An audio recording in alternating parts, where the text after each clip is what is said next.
Bonjour Patty, j'espère que tu vas bien. Nous avons eu notre cours le lundi 10 août. Voici l'enregistrement. C'est la leçon 5 sur 32. Nous avons donc corrigé les devoirs et je t'ai envoyé la correction, donc tu l'as reçue. Voici le résumé du cours. Les ados ne se protègent pas du tout. Ils ne respectent pas les distances sociales. Ils pensent qu'ils sont immunisés. On pourrait dire aussi intouchables. Ils sont asymptomatiques, mais ils sont aussi fragiles que les autres. Donc maintenant, en fait, il y a de plus en plus de cas avec les adolescents et les enfants. Les habitudes données par les parents peuvent créer de bonnes ou de mauvaises habitudes. Rituels, etc. Donc il faut faire attention à ce que les parents puissent donner une bonne image aux enfants. Parfois, ce sont de bonnes habitudes ou des habitudes malsaines. On peut dire également de bonnes ou mauvaises habitudes. Les copains, copines peuvent également être de mauvaises influences. La volonté de ne pas se laisser influencer. Casser une habitude. Alors, qu'est-ce que la liberté? Est-ce que c'est ma liberté ou la liberté d'un groupe? Est-ce que c'est la liberté d'un groupe ou la liberté d'une communauté, d'une région, d'une ville, d'un village, d'une nation? On va devoir revoir les pronoms directs et indirects. Alors, je t'ai envoyé des exercices ici. Ça va me permettre de voir ce que tu sais déjà. D'accord? Je pense que tu as déjà appris les pronoms directs et indirects. Un pronom direct, c'est quoi? Je vois la voiture, je la vois. Un pronom indirect, je parle à ma mère, je lui parle. Donc on aura des pronoms différents. Donc quand on parle de COD, c'est les pronoms directs. COI, les pronoms indirects. Ici, c'est un peu plus difficile, mais je pense que tu peux le faire. Si tu as des problèmes, ça me permettra de voir ce que je dois t'expliquer à nouveau. D'accord? Fais pas attention dans la journée quand je fais des enregistrements. Il y a beaucoup de bruit dans la rue. C'est pour ça que je l'ai fait le soir, mais hier j'ai fini à 1 h du matin, j'ai pas eu le temps de tout finir. Voilà. Le conditionnel présent, qu'est-ce que c'est?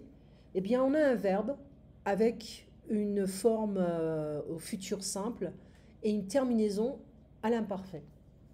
Par exemple, le futur simple, on aura je parlerai sans S. Le conditionnel, eh ben, on aura je parlerai, la même chose, mais avec un S. On ne l'entend pas. Donc attention au futur conditionnel, futur proche, futur simple. On a différentes intentions ici. Donc je vais parler, c'est plus ou moins certain, c'est planifié, c'est organisé.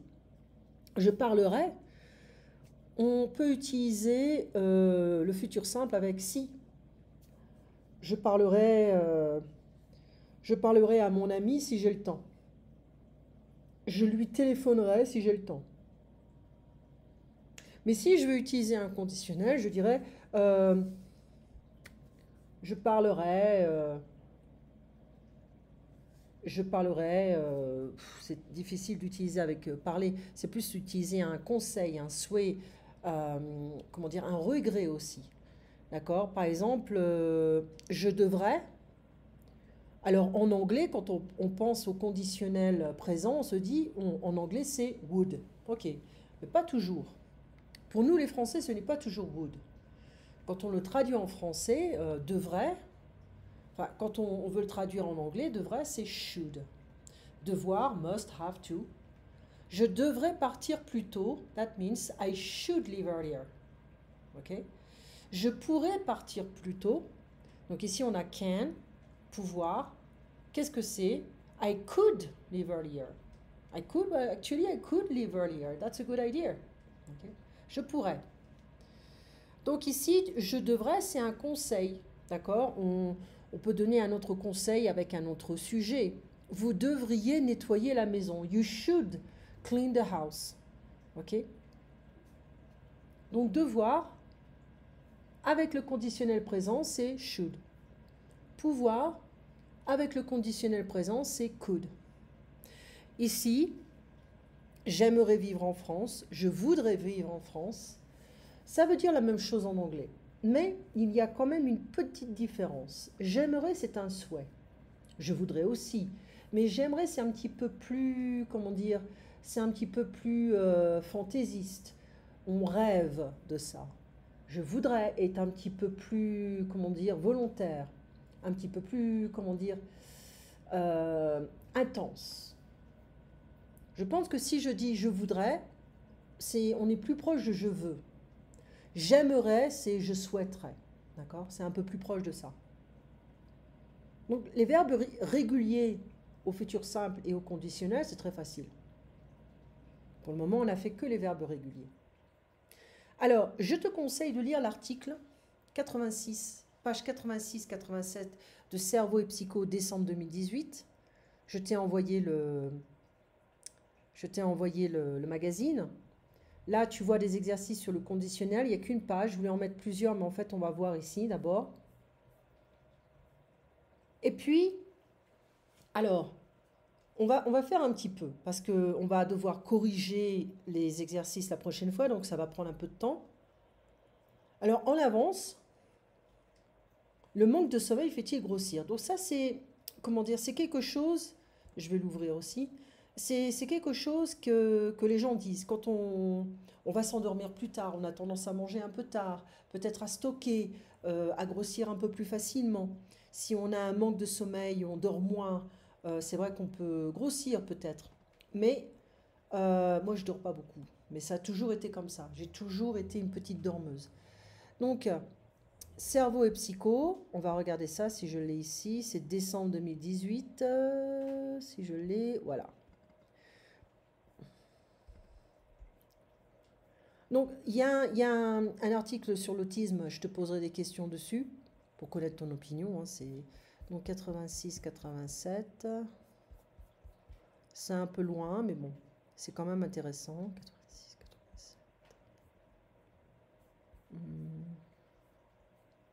Voilà. Alors, le manque de sommeil fait-il grossir? Le poète allemand Heinrich Heine parlait du sommeil comme de l'invention la plus dévoreuse de temps. En revanche, il ne se posait pas la question de savoir si le manque de sommeil ne conduisait pas à dévorer d'autres nourritures. Or, c'est ce que bien des gens croient avoir noté chez eux, après une nuit trop courte, voire une nuit blanche, se déclarent d'impérieuses fringales. Est-ce vrai? Au cours des 2 dernières décennies, les scientifiques ont essayé de savoir à quel point des temps de sommeil réduits favorisent ou non la prise de poids, en aiguisant notre appétit. Et ce, dont tout d'abord des études épidémiologiques qui ont livré les premiers indices suggérant que le sommeil influence non seulement la forme mentale, mais aussi le poids corporel. Un grand nombre de ces études révèlent en effet que le temps de sommeil moyen dans les pays industrialisés a diminué de 1 à 2 heures depuis le milieu du siècle passé. Dans le même temps, les chercheurs ont posé une épidémie d'adiposité. De plus en plus de personnes étaient en surpoids, voire en situation d'obésité pathologique. Les 2 évolutions étaient corrélées. Cela signifie-t-il que dormir moins augmentait les chances d'être obèse? Après une nuit trop courte, votre leptine chute de 20% et votre gréline augmente de 30%. Bilan, vous avez doublement faim. C'est vrai. Et lorsqu'on dort moins de 5 heures par nuit en moyenne par rapport à une personne dormant entre 6 et 7 heures par nuit, alors 6 kilos en plus lorsqu'on dort moins de 5 heures par nuit en moyenne par rapport à une personne dormant entre 6 et 7 heures par nuit. Afin de mettre au jour des causes permettant d'expliquer un tel lien, les chronobiologistes Karen Spiegel et Eve van Kauter de l'Université de Chicago, ils ont des noms allemands, ont mené au tournant du millénaire une expérience toute nouvelle. De jeunes participants en bonne santé devaient passer successivement une nuit de 4 heures, puis une nuit de 10 heures. Après leur première nuit courte, le taux d'hormones des tissus adipeux dans leur sang, la leptine, avait chuté de 20%, tandis que leur concentration de gréline, une hormone gastrique, avait grimpé de 30%. Que faut-il en tirer? Une conclusion relativement simple, alors que la leptine diminue la sensation de faim. On dit que c'est une hormone anorexigène. La gréline stimule l'appétit, effet exorexigène, orexigène, avec des conséquences immédiatement visibles. Les participants ont une forte attirance pour des aliments à haute teneur en hydrates de carbone. Fatigué, notre cerveau fabrique son propre cannabis. En 2016, l'endocrinologue Erin Allen et son équipe de l'Université de Chicago ont découvert un autre facteur susceptible de provoquer une hausse d'appétit consécutive à un manque de sommeil. Dans leurs études, des volontaires devaient dans un premier temps passer une nuit aussi longue qu'ils le désiraient, puis s'imposer une nuit clairement trop courte. Cette fois, après avoir dormi insuffisamment, on trouva dans leur sang un excès d'endocannabinoïdes que l'on observa, et l'on observa qu'ils avaient toutes les peines du monde à se retenir de grignoter des chips ou des gâteaux mis à leur disposition. Là aussi, les chercheurs identifièrent un lien intéressant, car les analogues du cannabis produit par notre corps font partie du système de récompense de notre cerveau qui nous pousse à absorber des nourritures caloriques. Au-delà de ces mécanismes motivationnels biochimiques, Sébastien Schmidt et ses collègues de l'université de Lübeck, en Allemagne, ont découvert autre chose encore. Après avoir limité le sommeil de leurs volontaires à 4 heures par nuit pendant 2 jours, ils ont observé que leur activité physique diminuait de 13%. Or, une diminution de l'activité physique conduit habituellement à une prise de poids. Voyons le bon côté des choses. Lorsqu'on veut perdre des kilos, il peut être très utile de veiller à s'accorder de confortables nuits de sommeil. Toujours à l'Université de Chicago, l'endocrinologue Alette Nedelcheva et ses collègues ont découvert que des personnes en surpoids qui ne dormaient que 5 heures par nuit au long d'un programme d'amaigrissement de 2 mois perdaient 2 fois moins de masse grasse que des personnes dormant plus de 7 heures par nuit. Et elles perdaient plus de masse musculaire. En revanche, ce que l'on ne sait pas toujours, c'est que c'est ce qui se passe exactement au niveau biochimique et métabolique chez les personnes qui conservent un bon poids d'équilibre, tout en dormant peu.